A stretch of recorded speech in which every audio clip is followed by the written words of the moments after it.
I have more under my belt, but here's a memory from when I was younger. My dad was the coolest guy on the block, probably because he was one of the 3 black dads who lived in our town.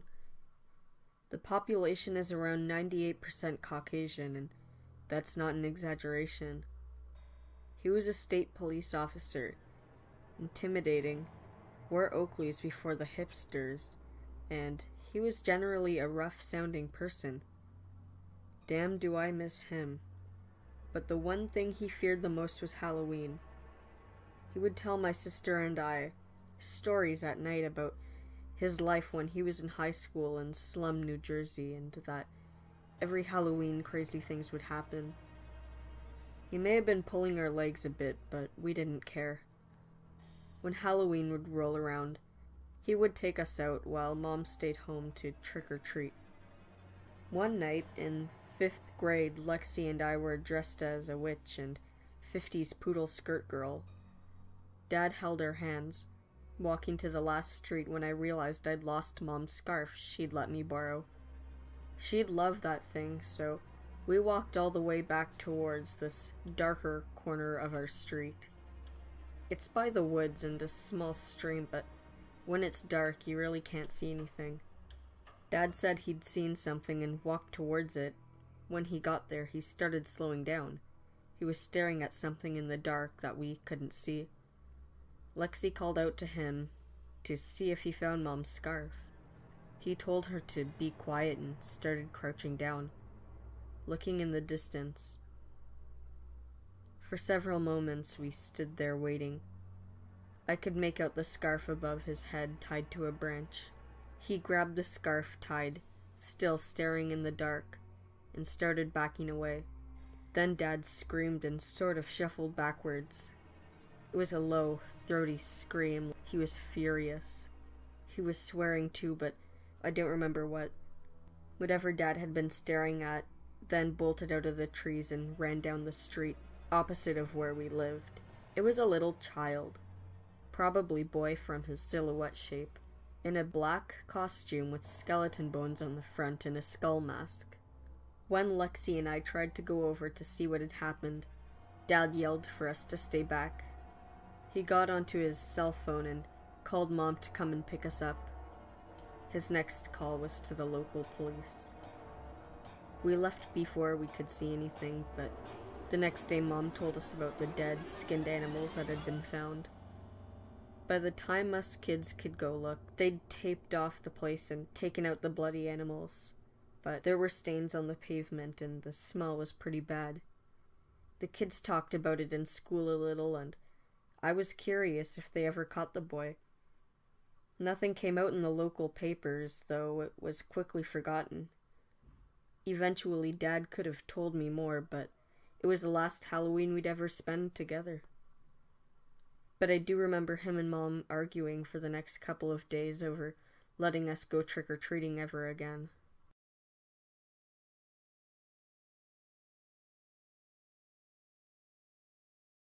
I don't celebrate Halloween. When the trick-or-treaters come out and start prowling my street, I make sure to keep my front porch light off and pull the shades down. If someone rings my doorbell, despite all my precautions, I hide in the bedroom and pray they don't ring it again. There's always a fear that maybe it's not a child in a Ninja Turtle mask or wearing a sheet over their head. Maybe, just maybe, it's Granny Clark. Granny Clark is the reason I stopped celebrating Halloween. Abigail Clark, known to everyone in the Hollisfield as Granny Clark, was the kindest, sweetest old lady in existence. She lived in a little greenhouse at the top of Tamarack Lane that bordered a broad expanse of forest. She'd lived there since as long as anyone could remember. Someone once told me she was over 100 years old, and no one within earshot challenged the claim. I absolutely believed them. Juniper Street, the street I lived on, just happened to touch the same forest as Granny Clark's. There was a path that wound through the woods all the way up the hill to her driveway. Many afternoons were spent playing in those woods, climbing trees, building forts out of sticks, or running down that winding path from Granny Clark's driveway to the end of Juniper Street pretending the wolves were biting at my heels. I always felt somewhat unnerved being around Granny Clark. Maybe it was the way she walked all hunched over, her arms bent at the elbows like a tyrannosaurus. Maybe it was her shock white hair that stuck out in all directions, or maybe it was the way I could see her blood vessels clear as day through her translucent, liver-spotted skin, and the way her fingers seemed unnaturally long and thin. My mother took me to see her once when I was 7 because they were coordinating together on an arts and crafts table at the local fair. I remember that her little green house smelled like lavender and mothballs, and the rooms were lined with photos of children. Some of the photos were in black and white or faded like they had been taken many years ago. "Are all these kids yours?" I asked Granny Clark. She smiled and looked around the room. "These are all my lovely babies." Afterwards, as my mother and I walked down the path to Juniper Street, hand in hand, I told her how amazing I thought it was that one person could have so many children. She just laughed at me. "Those aren't really her kids," she said. "Miss Clark doesn't have any children of her own. Those were photos of other people's kids." "Why does she have photos of other people's kids?" I asked. "Because their parents gave them to her." "Did you give her my photo?" "Not yet." I looked up at my mother with concern. "Please don't."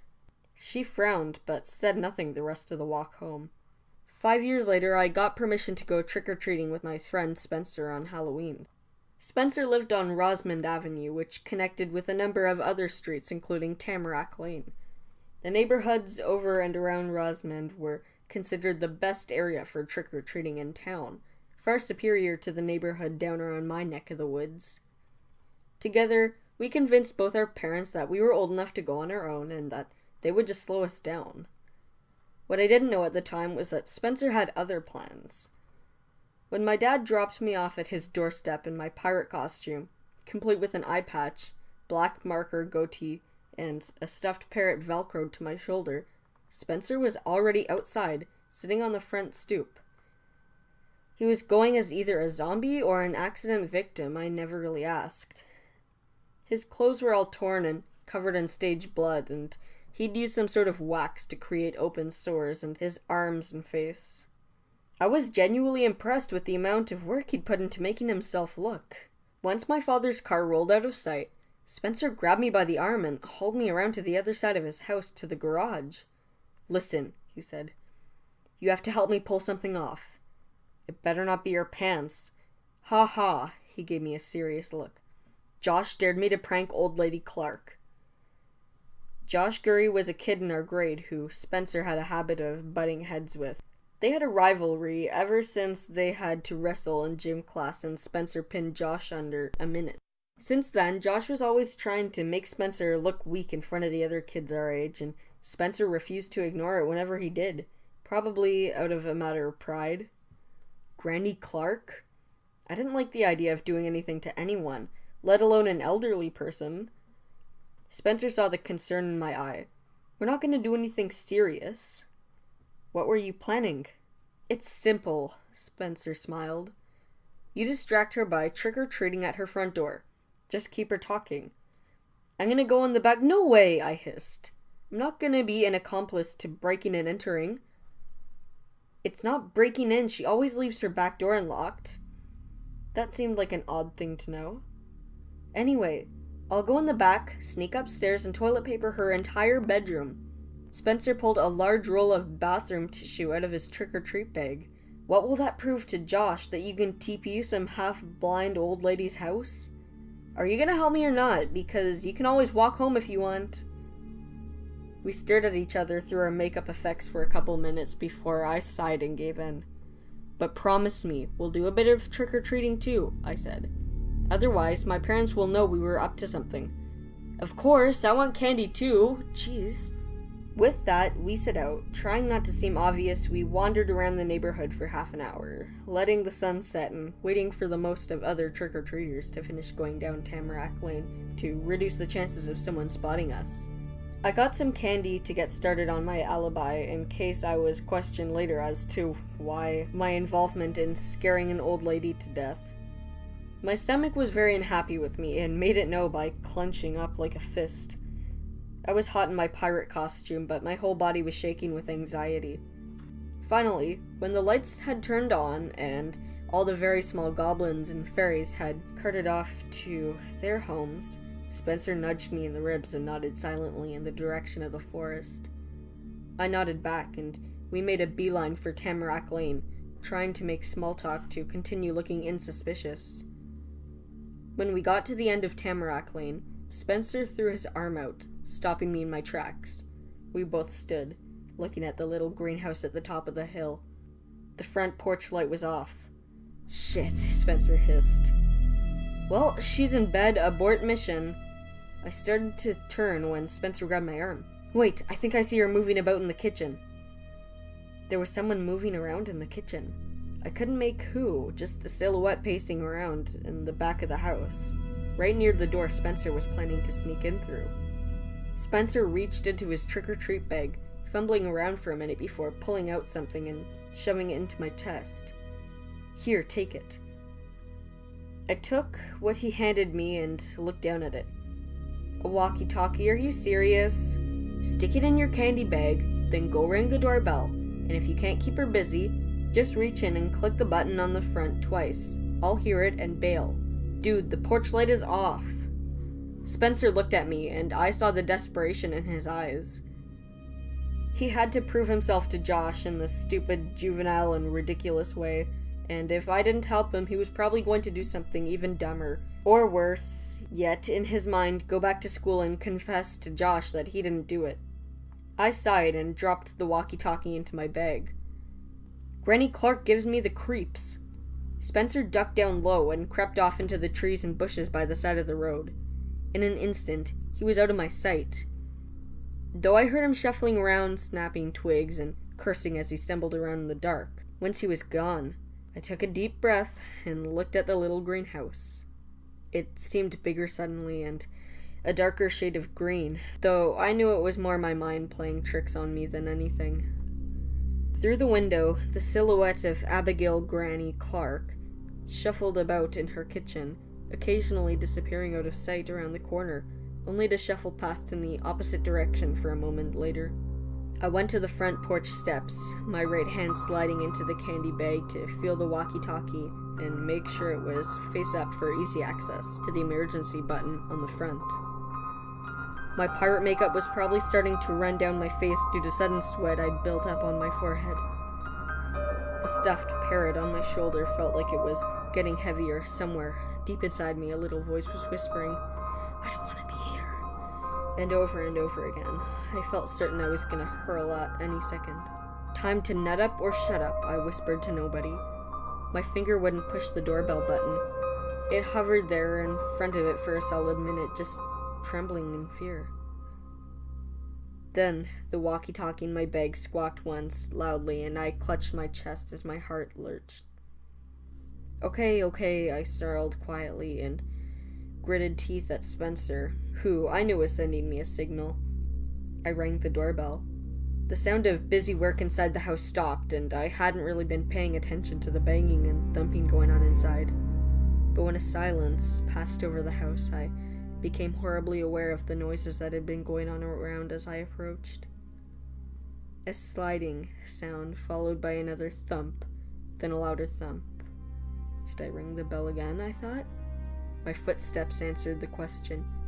Heavy, slow footsteps coming to the front door. The sound of their approach served to fill my tankard of dread even further. There was a hesitation in them, like Granny Clark wasn't sure what to do, or maybe she was waiting to see if I'd leave. Please don't make me ring the bell again. The porch light came on, and I froze. It was being cast suddenly in a spotlight. There I was for all to see through the small semicircular window in the door. I caught a brief glimpse of someone looking out to see who had rung the bell.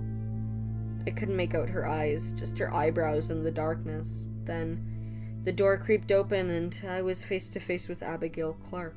She looked haggard. Her eyes were sunken and hidden in shadow. Her features were even more pale than usual, and her whole face seemed to hang off her skull. She had pulled a shawl over her head, hiding most of her shock white hair. I could only see a few strands hanging down in her face. I swallowed the lump burning in my chest. My throat felt so parched suddenly. I could barely squeak out the words. Trick or treat? Granny Clark didn't say a word. She just stood there, not moving, staring at me with her dark eyes and that sickly-looking face. Out of the corner of my eye, I caught a glimpse of movement behind her. In the kitchen, and I knew Spencer had entered the house. I needed to fill the silence or he'd be busted for sure. I coughed loudly, then blinked several times, trying to think of something to say. Miss Clark? I stammered. I'm sorry if I woke you. Oh shit, I said we. My mother insisted I stop by and say hello while I'm trick-or-treating, and I almost forgot. I knew she'd be disappointed at me if I went home and told her I hadn't paid you a visit, so I was hoping that despite your light being off, you'd... Granny Clark opened the door further, stepping halfway out onto the porch. As she did so, I noted the heavy brown coat she was wearing. I also noticed a pair of thick gloves on her hands. She seemed to straighten and turn, reaching behind the door jamb for what I assumed was a bowl of candy. Are you having trouble with heat in your house, Miss Clark? I could hear myself, and it sounded like I was going to cry. Why wasn't she speaking? One glove hand beckoned me closer. Her breathing sounded labored and ragged, every exhalation gurgling like a diver using a snorkel. The expression on her face never changed. No sign of joy or excitement like I had seen every time we'd visit her in the past. She seemed like an entirely different woman, and I felt sensations of discomfort and fear battling each other in my gut. I stepped closer, holding my bag out, when a heavy thump came from the back of the house, followed quickly by a clatter of dishes shattering on the floor. Granny Clark and I both stiffened. Oh shit, I thought. Granny Clark turned her head in the direction of the kitchen, where Spencer seemed determined to make as much noise as he possibly could. It sounded like he had started having a seizure back there and was flopping around on the kitchen tiles, slapping everything in sight. Panic lurked out of the pit of my stomach. I felt like my eyes were going to bulge out of their sockets as I tried to think of anything to say to save the situation. My mind blanked, with just the word "go" flashing like a neon sign in the center of my brain. Without another word, I turned away to make a hasty retreat. Granny Clark's heavily gloved hand clamped down around my wrist. For being over 100 years old, so they said, she had a grip like a lumberjack. She squeezed so tight my legs turned into instant jello, dropping to my knees.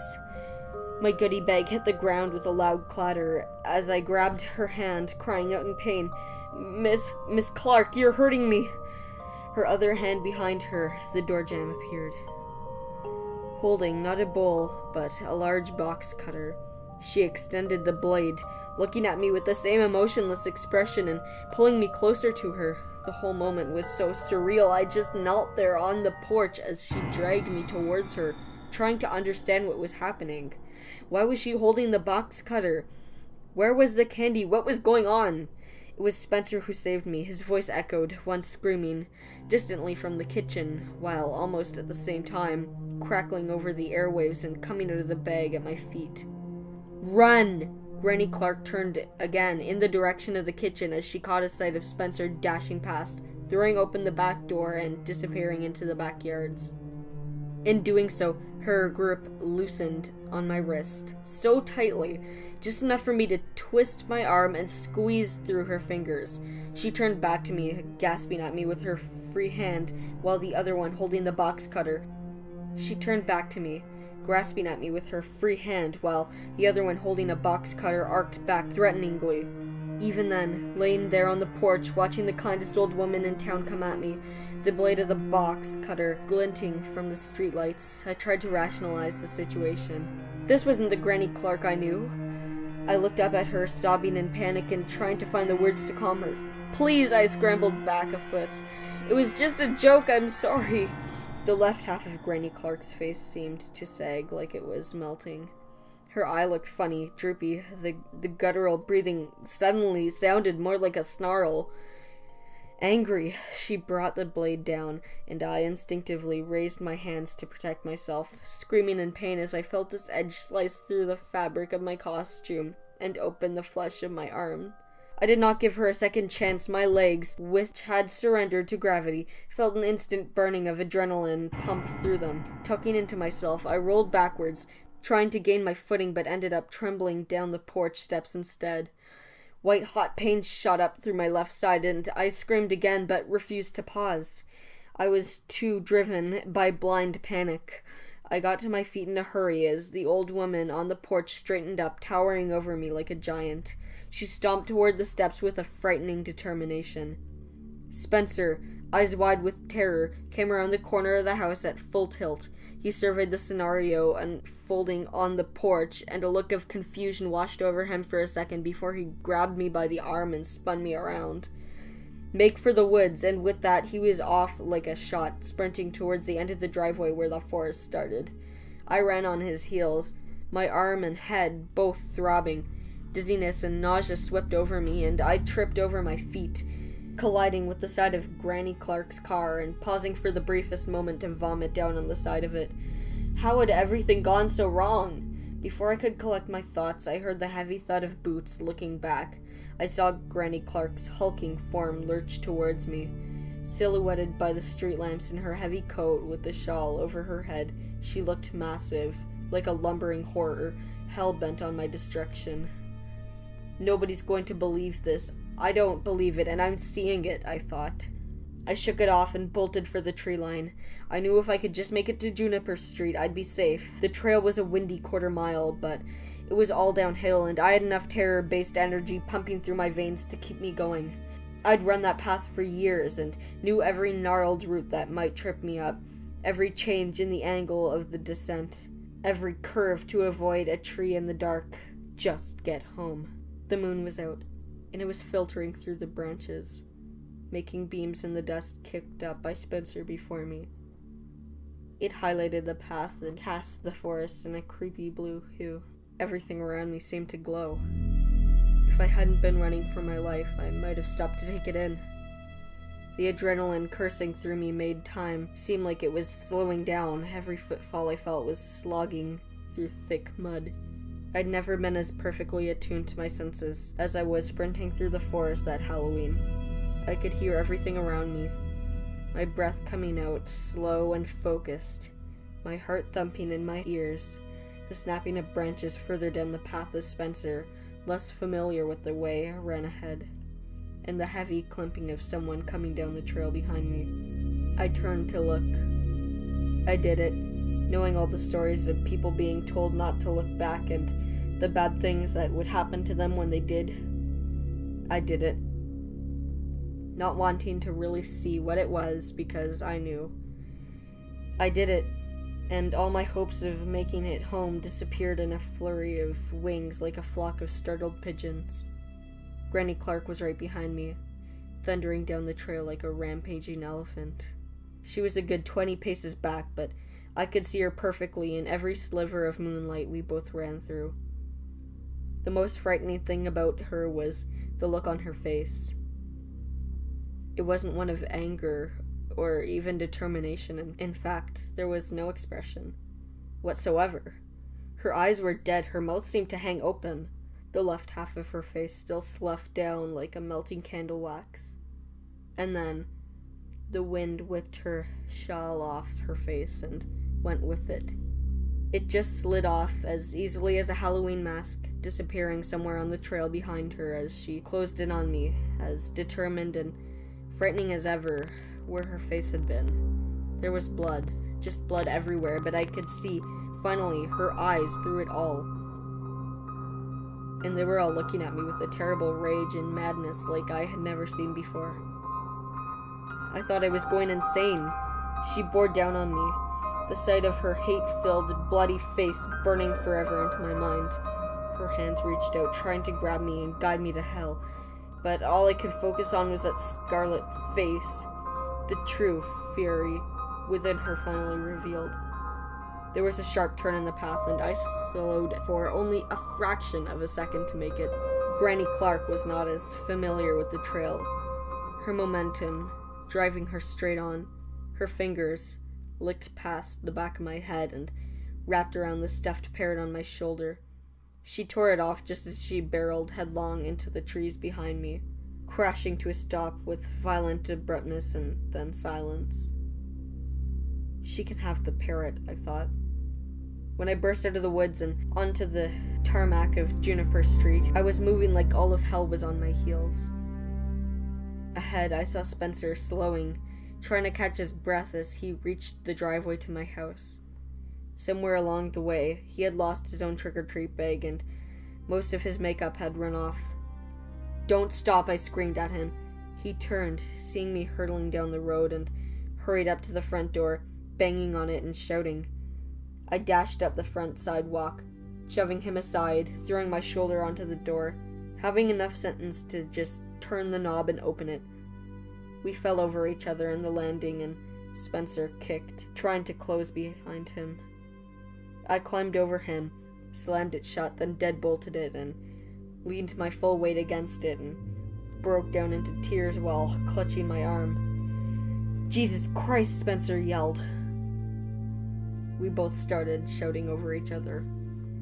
Neither one was listening to the other until my mom and dad, hearing the commotion, ran in from the living room to find us yelling and bloody. They looked us over with a mild annoyance until my mom saw my shirt soaked with blood and her eyes bugged out. "What the hell happened?" she yelled at us. I sobbed. My mind retraced through everything that I had just witnessed. Her face. They took her face. It came right off. Both my parents looked equal parts concerned and nonplussed. I could tell they thought we just spooked ourselves and gotten hurt running away. I waved my hands at Spencer to silence him, then told them everything. As my story unfolded, their expressions vacillated between doubt, anger, and concern. Honestly, telling them that Granny Clark attacked me with a knife and then chased me through the woods before her face peeled off, I had a hard time believing it myself. When I finished, Spencer told his side. When I went in through the back door, I could see Will and what I thought was Granny Clark at the front door. I tried to creep around the stairs, but I tripped over a pair of legs. Miss Clark's legs. She was laying in the food pantry. I'd never seen Spencer cry before, but his eyes welled up with tears as he continued. Her face was missing. I could see all the stuff underneath. They had pulled it all right off, just like peeling an orange. Jesus, Mary, and Joseph. They took her face. My mom disappeared into the kitchen where I could hear her using the phone to call the police. My father stood there, shaking his head in disbelief at us. Spencer and I locked eyes. "That wasn't her," Spencer's voice cracked. "I realized it wasn't her on the porch, and I told you to run. I'm so sorry." I hugged him, forgetting the pain in my arm, as he balled his fists up in my shirt and buried his face in my chest, adding his tears to the blood and sweat I was thoroughly soaked in. "I'm so sorry." When the police got to Abigail Clark's house, they found her just as Spencer had described. Her throat had been slit, and all the flesh on her face had been removed. They also found whoever had murdered her had torn up the carpeting in the living room and started pulling up floorboards, apparently looking for something. They suspected that the killer had heard a rumor that the old lady had a fortune hidden in the walls or floor of her house. We'd all heard that rumor before, but no one in town really believed it. In the woods, they found the remains of her face, cut from ear to ear, worn like a mask. They also found my stuffed parrot lying in the leaves by a blood-covered tree at the turn that had saved me. One of the branches on the tree was snapped and dripping with the stuff. Even more blood was found where the path opened out onto Juniper Street, but after that, the trail went cold. They found the killer a day later, and He checked into the hospital with a gouged out eye, claiming he had accidentally impaled himself while hanging a picture. Apparently his blood work came back with 2 different types on him, one of which was identified as to belonging to Abigail Clark. Thankfully, he confessed, saving the police from having to ask Spencer or I if we could identify him. Neither of us would have been able to, and neither of us wanted to see him again. I do see him, though, regularly. Whenever the scar on my arm flares up and my dreams become of running down that moonlit trail in the woods with him, just 10 steps behind me, of course. The face I see isn't his. It's always Granny Clark's face. Devoid of emotion, yet every step filled with that angry determination of catching me and putting me in the ground. Granny Clark, the most beloved person Hollisfield has ever known, is the monster that haunts my worst nightmares.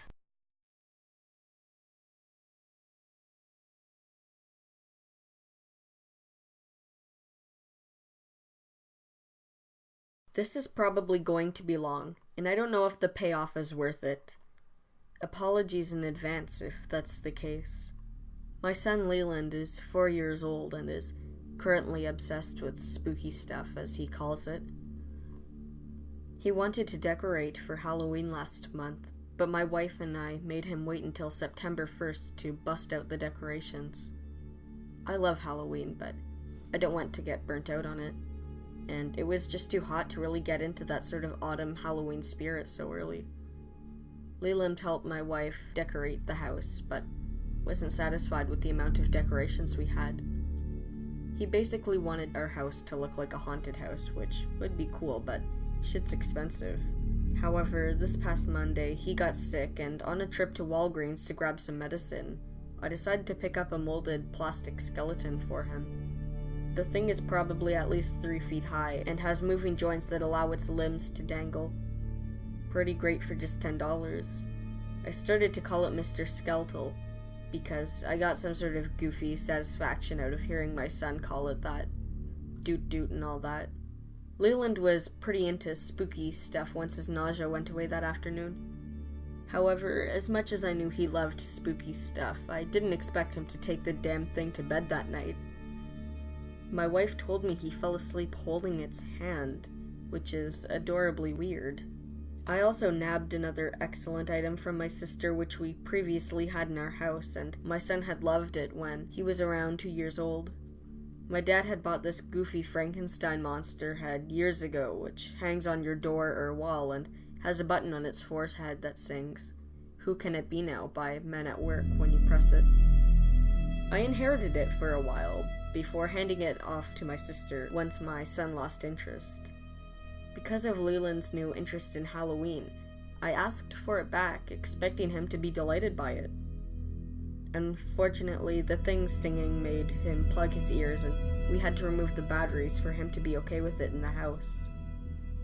Disappointing, because I love hearing that stupid thing sing, but not a big deal. So on to the point of this post. Last night, I was up late watching Batman Begins and the first half of Dark Knight. At one point, I heard a noise that sounded like it was coming from the dining room or kitchen. Nothing too weird, just a cupboard closing. I had all the lights off, though, and though I had just been in the kitchen, I couldn't think of what might have made the noise. I started creeping myself out, worrying about someone sneaking in through the back door. I segged myself out of the recliner, turned on the lights, and checked out the kitchen and the door that leads to the back door in the basement.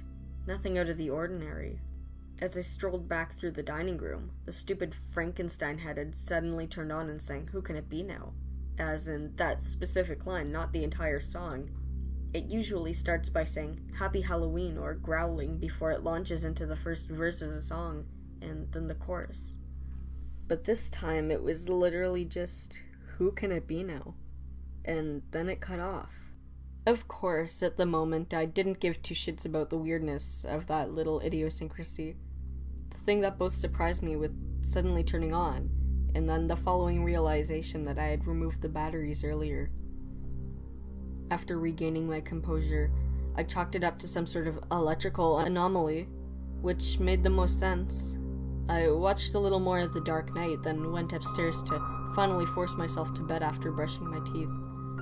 As I came out of the bathroom, I heard something from my son's room, which was immediately to my right. His door was closed, but I could hear someone talking. I put my ear up to the door, and I swore I heard someone say, "Who can it be now?" It wasn't Leland's little voice, and it didn't sound like the Frankenstein head either. I couldn't make out a gender.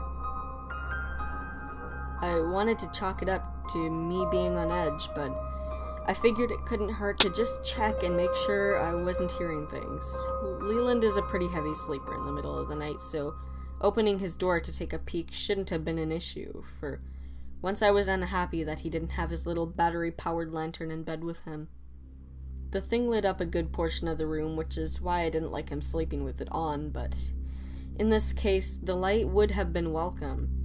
Instead, the room was almost completely dark, since his only other nightlight was on a timer. Currently, he's basically sleeping in a pretty sweet blanket fort my wife and I had made for him.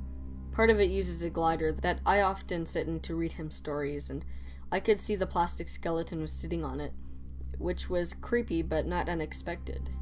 Tonight, Leland's unconventional sleeping companion was a Violator action figure of mine he had found in the basement the other day. Nothing seemed out of the ordinary, and I was all set for this just to be an unmemorable, if slightly odd case of me creeping myself out over hearing things. I started to close Leland's bedroom door as not to wake him when I heard the voice say, clearer this time, "Who can it be now?" followed by a slight giggle. I stopped pulling the door shut and looked back inside my son's room. I could just barely make out the skeleton's head turn slightly to the right, and then I heard what sounded like its plastic jaw click shut. Part of me wanted to just close the door and go to bed and trust that I was just tired and imagining things, but I don't ever see or hear shit like that no matter how much I've creeped myself out. I quickly, but quietly, walked back into Leland's room and grabbed the stupid plastic skeleton by the ribs, half expecting it to come to life and start gnawing on my arm, and yanked it out of the glider. I left my son's room, and after carefully closing the bedroom door, I chucked the skeleton down onto the bottom of the stairs. The plastic clattering noise was loud, but with the bedroom doors closed, I figured I probably didn't have anything to worry about. I stood at the top of the stairs for a moment, wanting to see if the skeleton would move again, wondering if I would hear someone say, "Who could it be now?" Or maybe the sound of my wife or son stirring from the noise. Nothing happened.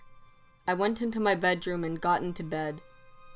My wife shifted a bit, as she usually does when I come into bed late, but she didn't say anything. I laid there for a little while, wondering if it was worse that I could be losing it, or if I wasn't losing it. I thought I would be awake all night contemplating that question, but I actually passed out fairly quickly, and I had no nightmares. This brings us to the morning. My wife usually gets up before me, but I never know if Leland will be up before me or if I'll have to wake him up. I left the bedroom and immediately noticed Mr. fucking Skeletal laying up against my son's bedroom door. I only freaked out for a second before I realized my wife had almost certainly found it at the bottom of the stairs and put the stupid skeleton outside my son's bedroom door so nobody would trip over it, leaving the skeleton outside his room. I woke up my son and got him ready for the day, then I took a shower. As soon as I saw my wife, I asked if she put the skeleton outside Leland's room, just to be absolutely sure I wasn't living in a fucking Goosebumps book. Of course she said yes, and I was ready to relax and chalk up last night's events to my imagination. Then this conversation happened. Wife. I really didn't appreciate it when I almost tripped over it going downstairs this morning. Me. I'm sorry, I'll tell you about what happened after work. I just figured you'd see it at the bottom of the stairs on your way down. Wife. It wasn't at the bottom of the stairs. You had it right in the middle of the stairs. I thought you were playing a stupid prank on me because it was posed like it was crawling up the stairs. Me. I threw it to the bottom of the stairs and I sure as hell didn't pose it. Wife. Obviously not.